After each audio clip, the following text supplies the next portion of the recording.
Steel City. Is everybody ready to go? Let's proclaim the greatest radio show. Hello, baseball fans. Thanks for tuning into The Spread. I'm your host, Jim Sella, in studio with J-Dash and JK47. We got our extra bases segment for you this week. We're going to talk about the MLB All Star team, who's leading in votes, and who should make it. Do you know who's leading in votes? That's your job, man. I have no clue who's leading in votes. I don't really care. This is who I think should start on the NL All-Star team, who you think should start, 47, who you think should start. But let's start off with catcher here. Wilson Ramos for the Washington Nationals and Derek Norris for San Diego are having good seasons. They're showing off the power potential they have, but they aren't really close to Cervelli, Posey, and Molina in my mind. I mean, both of them have on-base percentages under 300.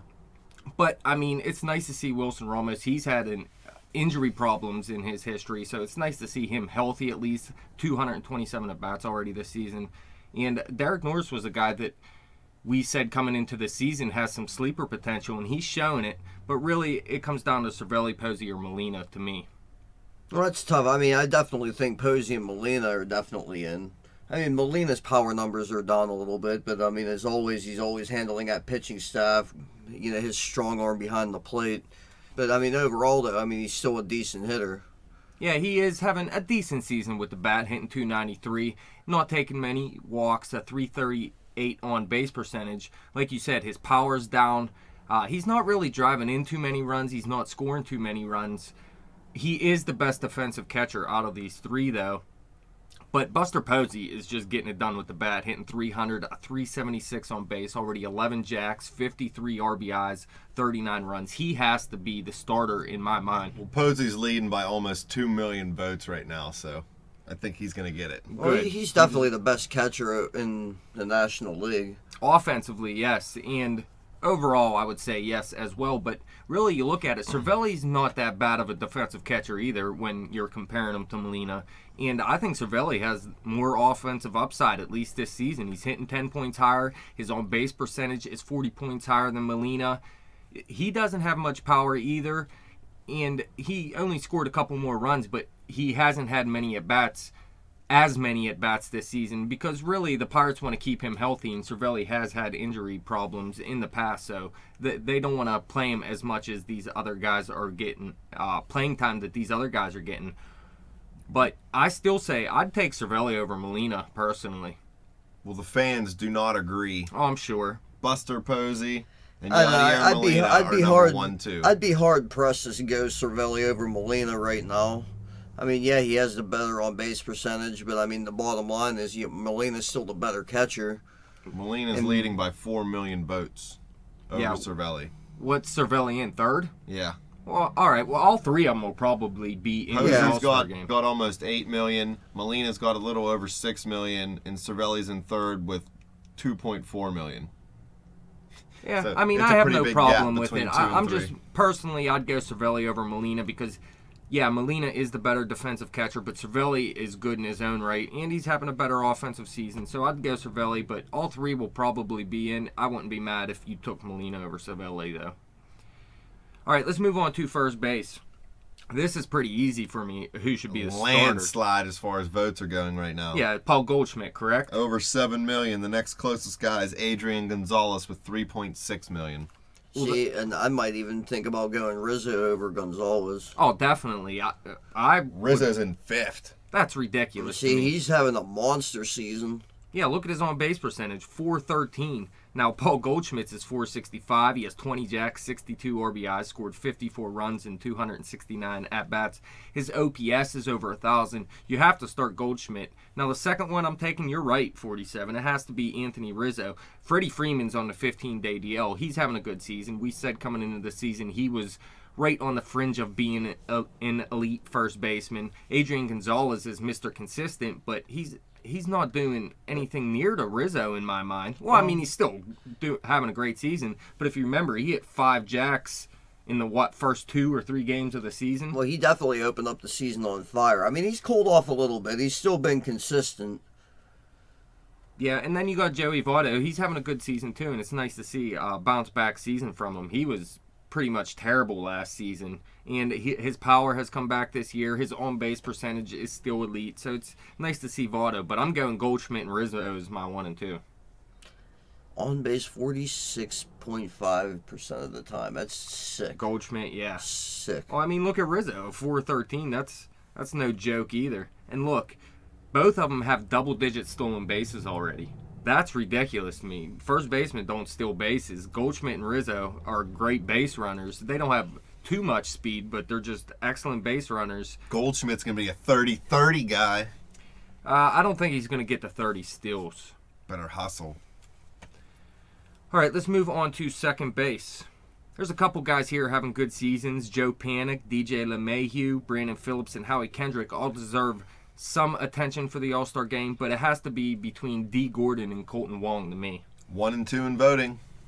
Makes sense. I mean, Colton Wong, he's shown his power again this season. 9 home runs, 36 RBIs, 41 runs, so he's producing. He doesn't strike out too much. His walk rate is actually a little better than I expected. He only has 6 stolen bases, got caught 4 times. He has more speed than that. He has to work on his base running a little bit. But look, he hasn't shown it in the average department until this season. This is really a breakout year for him, hitting .291 with a .349 on base. He is probably the best second baseman on this list. But D. Gordon, it's hard to argue against these numbers. Well, he's finally having a little bit of a breakout of his own, isn't he? Well, I mean, he was pretty good last year, too, but he fell off towards the end of the season. Really, though, I don't see him as a 350 hitter long term. This is really an outlier season to me more than anything. Yeah, I just never really thought I'd see it from him, that's all. You're right. And look at he only has 10 walks, and his on-base percentage is just .373. Now, that's excellent, but when you have a .353 average, you want that on-base percentage to be way over 400. But he's one of the fastest men in baseball, 26 stolen bases already, although his stolen base rate has actually gone down from last season.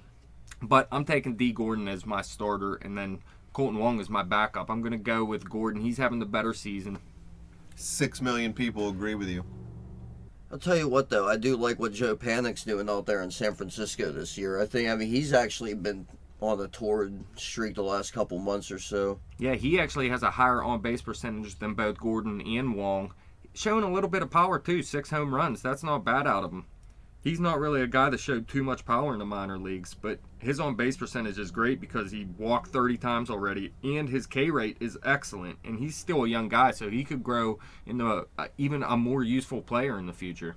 When I was a youngin', my DJ name was DJ Panic. You like this guy then, or what? No. No? You like DJ LeMahieu, don't you? Believe it. All right, let's move on to third base. A couple guys having good seasons who I won't consider for a starter is Yunel Escobar having a great season. Anthony Rendon was actually supposed to be the Nationals' third baseman to start the season. He wound up on a DL to begin the year. Yunel Escobar filled in for him, and he's been playing great, hitting .324 with a .376 on base. That actually forced the Nationals to put Rendon at second base when he came back. Josh Harrison got off to a very slow start this season, but he's actually turned it around. He's hitting .278 right now. He's never been a high on-base guy, so that's not a big surprise that it's at .312 right now. Showing a little bit of pop like we thought he could. His speed isn't too bad. I'd like him to work on his base running a little bit. 4 caught stealing isn't that great, I guess. But Matt Carpenter, he was actually the guy that I said earlier in the season should be starting for the NL All Star team, and because he actually broke out in the power department. He has 8 home runs right now, but he hasn't hit any in a while. I was going to say, he fell off a little bit. Yeah, and he's fell off. It comes down... Not according to the voters. What, do they have him at number 1? It's the tightest race so far. They got Carpenter 1 and Frazier 2. Carpenter has 6,252,327, and Frazier's got 6,189,347. Don't get me wrong. Carpenter is a great player. His strikeout rate is up this season, though. He does take a good amount of walks, so he always has a high on-base percentage. But, I mean, he doesn't compare to Todd Frazier or Nolan Arenado or really Chris Bryant in my mind. Chris Bryant got a late start to the season because he was in the minor leagues. He already has 10 jacks, 43 RBIs, 40 runs. We talked about him in our Cork segment and he's already up there with Anthony Rizzo in the counting stats. His .376 on base percentage as a rookie is excellent. It should only get better as he grows. This guy's having a dominating season, but really, Todd Frazier, 25 jacks, Nolan Arenado, 24 jacks. And Arenado, where's he at on that list, man? I mean, he has 68 RBIs already this season. We're not even at the midpoint of the season yet. This Fourth. He's on pace for 140 RBIs. He's behind Bryant, Frazier, and Carpenter. That's ridiculous. I mean, he's hitting .293, the highest batting average out of any of these outside of Escobar. His on-base percentage is low. He doesn't take many walks. But how can you argue with the 68 RBIs? That blows everyone else out of the water. He's got no chance either. He's only at almost 3 million, and the leader's at a little over 6. That's sad. And let's not forget, he's won 2 Gold Gloves. That's what I was going to say. He's the best defensive third baseman in the league. Exactly. And this is only his 3rd year. This is what makes All-Star games stupid, especially when you let the fan vote take so much control over who gets to go, because the average fan doesn't know squat about any sport, whether it's baseball, football, hockey, basketball. It's real fans that actually pay attention to the game that know these. And Carpenter most likely is getting in because he's been good for a while. He's kind of one of them older guys that even if you don't pay close attention, you think, well, Carpenter's probably doing good. Just click on him. So that's Right. what happens when you let the internet decide things for It you. also helps whenever you're playing on the best team in baseball right yeah, now. definitely. I'm not taking anything away from Carpenter, Oh, but no, I like you Carpenter, and actually. Dash have said, 47. There's guys that are just playing better this year. Doesn't mean they're better overall through their whole career, but this year, and that's what it matters. Well, I'll tell you what, did you mention Franco at all, J-Dash? Yeah, Maikel Franco. Look, we were just talking about Chris Bryant, already 10 home runs and 245 at-bats. Well, Maikel Franco has 10 home runs and 161 at-bats. That's pretty impressive, I think. It is. Now, we actually did him as the other part of our Cork segment. I believe this 304 average is a mirage. He is more of a ground ball hitter. We talk about it in that segment. Go check that out. His average is going to come down in the long run. But this guy is going to be a top 5 third baseman in the National League long term. And he's having a great season, but I can't give him the nod over any of these guys just because he got a late start to the season. But this guy is playing better than Chris Bryant right now. But he still has yet to hit his wall and then make a rebound. We'll have to see after that. But I'm going Arenado as my starter, and I'm going to take Todd Frazier as my backup. Yeah, I would have to agree. They're having the 2 best seasons. I mean, Todd Frazier, what a player he's turned out to be. Yeah, he's been up and down over the past couple years, but this year he really broke out in a big way. And really, if the Cincinnati Reds decide they are sellers at the deadline, I would not trade Todd Frazier. I would get rid of Joey Votto way before I got rid of Todd Frazier. All right, let's move on to shortstop. Like we said a lot this season, shortstop is a weak position, and Adeiny Hechavarria got off to a hot start this season. I'll mention him, but he's cooled off a little bit. He's hitting .283 still, though, not a guy with a high on base. Andrelton Simmons, you got to consider just for his great defense, and he's having a pretty decent season with the bat, hitting .271 with a .329 on base, showing a little bit of pop. Still not what he did his rookie season, though, and what people hope he can eventually turn into.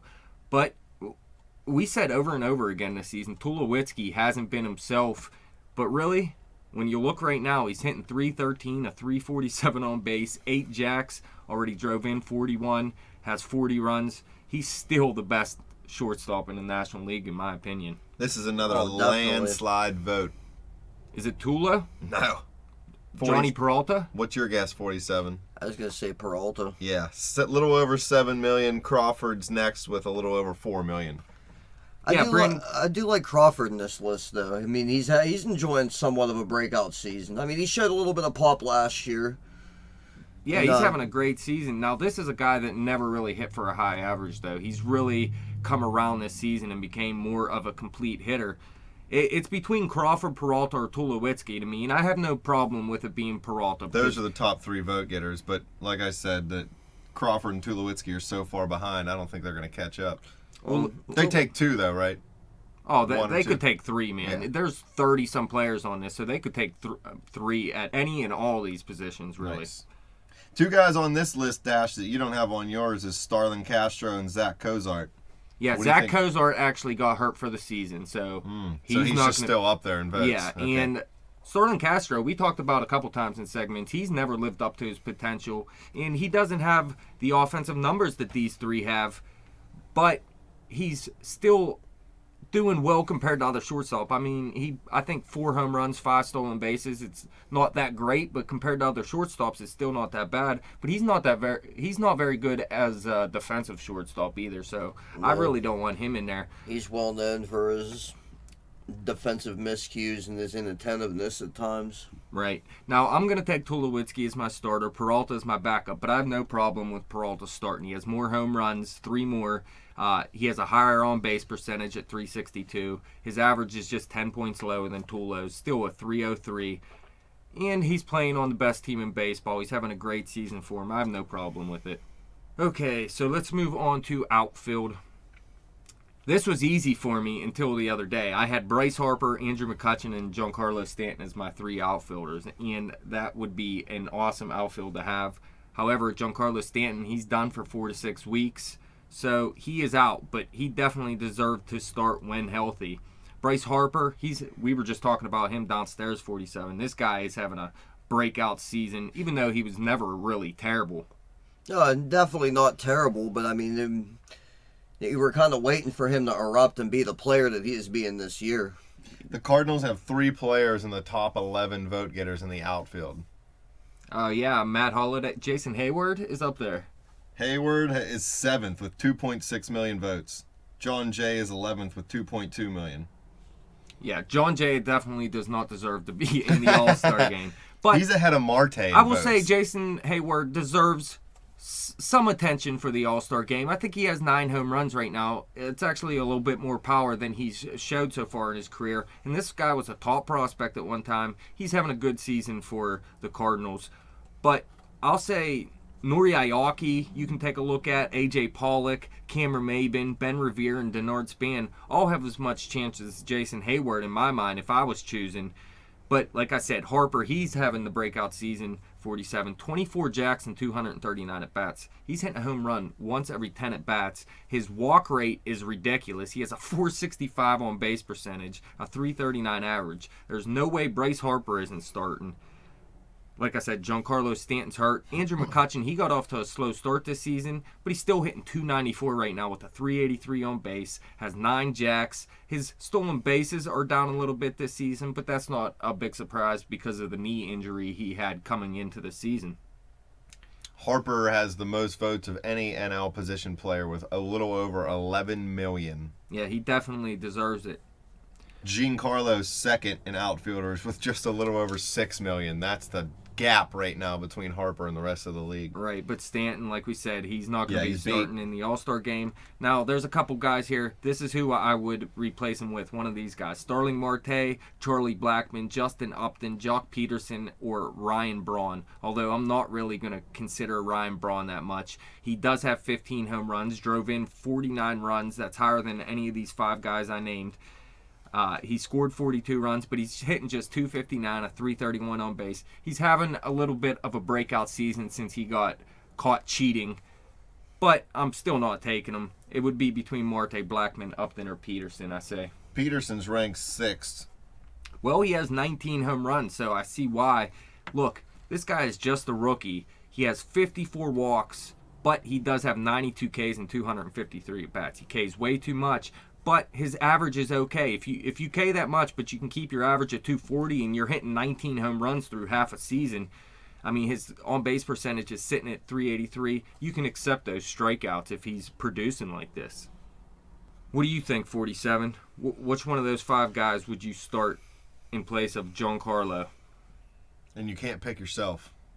I mean, they're all having good seasons. To me, it would come down to Upton or Marte. They're the only 2 here that, even including Harper, McCutchen, and Stanton, that have both double-digit home runs and double-digit stolen bases. I like the 905 OPS that Jock Peterson brings. You going to start Peterson over Stanton? I think that's what you want, right, Jim? Yep. Peterson. I like how, Marte, obviously, he's leading the Buccos in RBIs with 46. And home runs with 12. So, he's about to catch Gregory Polanco in stolen bases as well, as Polanco struggles and Marte keeps hitting. Unless Marte keeps somersaulting into second. And then Yeah, that was hilarious. He should get in the All-Star game just for that. Good Lord. Our team can't Did you slide. see the following game, though? There's something up with that field, man. A player on the other team, I forget who it was, he did the same thing. He went to slide in, and his arms got caught under him, and he just went head first, and he had a bloody nose. Good Lord. Yeah, it was all messed up. I think I'm going to go Justin Upton here, though. I would have said Marte a few days ago, but Upton has been a little bit hotter recently. He has 2 more home runs than Marte. He has the same amount of RBIs. He has 2 more runs. And they have the same amount of stolen bases. The one thing that's different here is, although Upton K's a little bit more than Marte, he also takes the walk more, 34 compared to 16 for Marte. And that gives Upton a 352 on base, where Marte's is a lower at 327. So I'm going to replace Giancarlo Stanton with Justin Upton and take Harper, McCutchen, and Upton as my 3 starters. With Marte, Blackmon, Peterson all probably being in the All-Star game as well. There's also Matt Holliday, who you said is at the top there of the vote getters, but he's been injured for a while now. He got off to a hot start. I wouldn't start him just because he hasn't been playing for a while, though. And Yasiel Puig is another guy that he's all-star caliber, but he's just not been healthy this season, so I'm not going to consider him. All right, who would your starting pitcher be, 47? If you say anything other than Scherzer, I'm probably just going to backhand you in the groin. Well, you got Zach Greinke's having a hell of a season, man. In fact, he has a better ERA than Scherzer.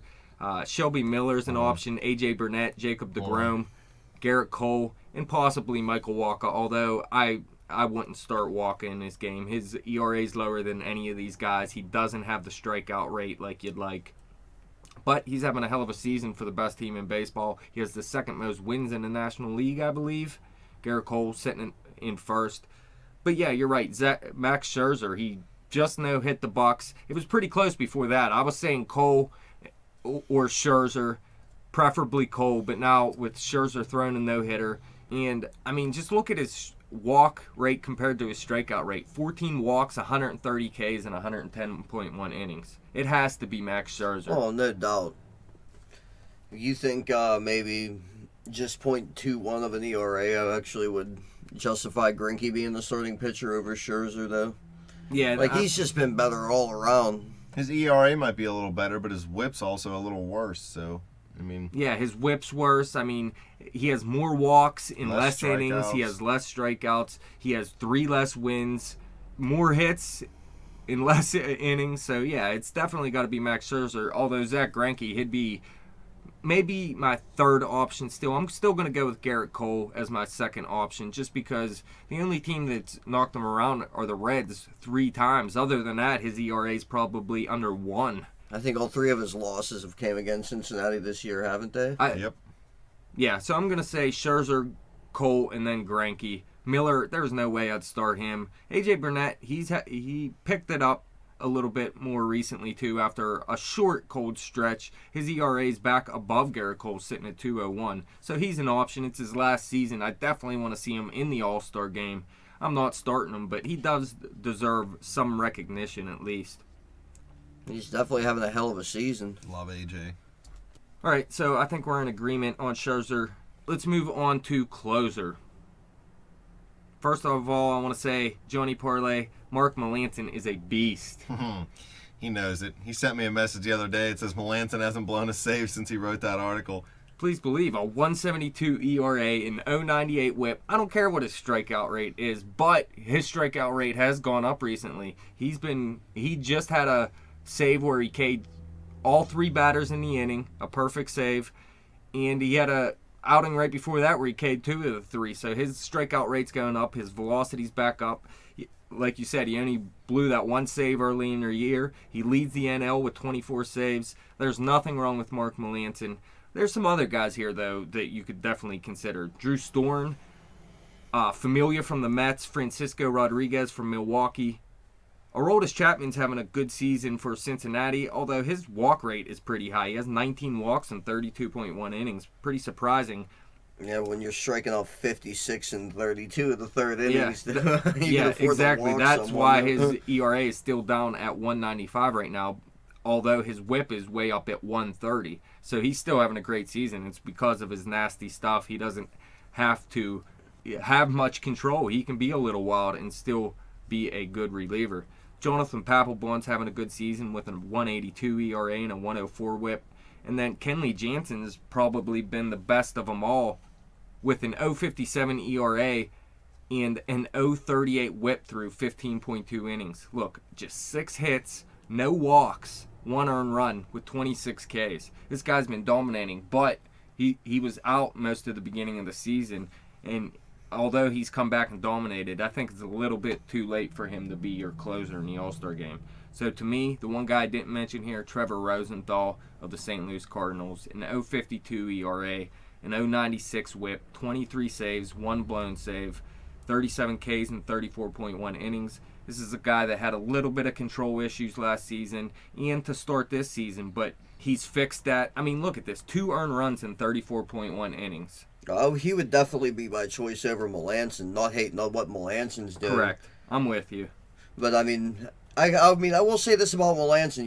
He underwent some harsh criticism. And he really rose up, and he's been outstanding this year, and it's actually really nice to see. There are still people that want him out as closer, man. They still don't believe in him.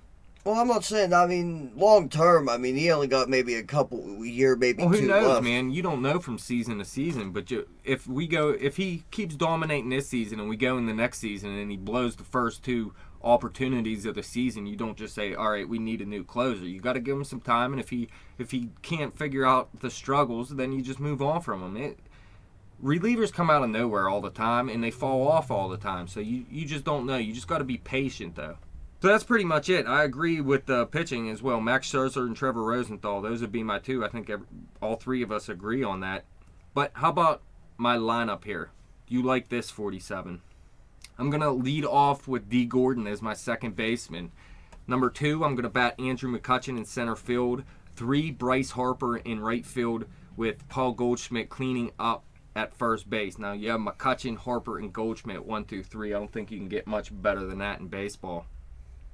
And then behind Goldschmidt at number 5, I'm going to take Anthony Rizzo as my DH because the manager, I believe it is, gets to decide who the DH is in the game. And Rizzo is one of the best hitters in baseball, and since he has maybe the best hitter in baseball right now ahead of him, he's not going to start at first base, but I'm still going to start him at DH. Number 6, I'm going to go with left fielder Justin Upton. Number 7, third baseman Nolan Arenado. And then Buster Posey catching at number 8, and Tulowitzki bat 9th at shortstop. Tulowitzki sucks. He's got to bat 9th. See, not a bad lineup, but what would you switch? this is what I'm thinking, okay? Yep. Now, this might seem a little bit radical. I'd lead off with McCutchen. You batting D. Gordon 9th? Yes, actually. I see what you're doing there, yeah.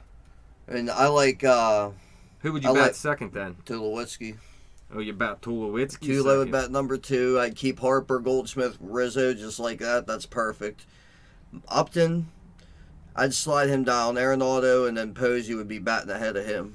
So Justin Upton 8, D. Gordon 9. He can be like a number 1 hitter later in the game. And then Cutchin bat behind him. I like it. I'd take it. I'd go with my lineup every year, though. I'd win. Oh, burn! But that's it. It's tough. I just wanted to give a different perspective on it. I hear you. The 47 way, BJ. No, not BJ Upton. He's definitely not in the All-Star game. You mean Melvin? Melvin. Well, that wraps it up. Thank you guys for coming in studio. Thank you, fans, for listening. Fans, you can follow us on Twitter at bet_the_spread. You can follow me on Twitter at betjimthewin. Check out the new website at thespreadnews.simplesite.com. Like us on Facebook and subscribe to that YouTube channel.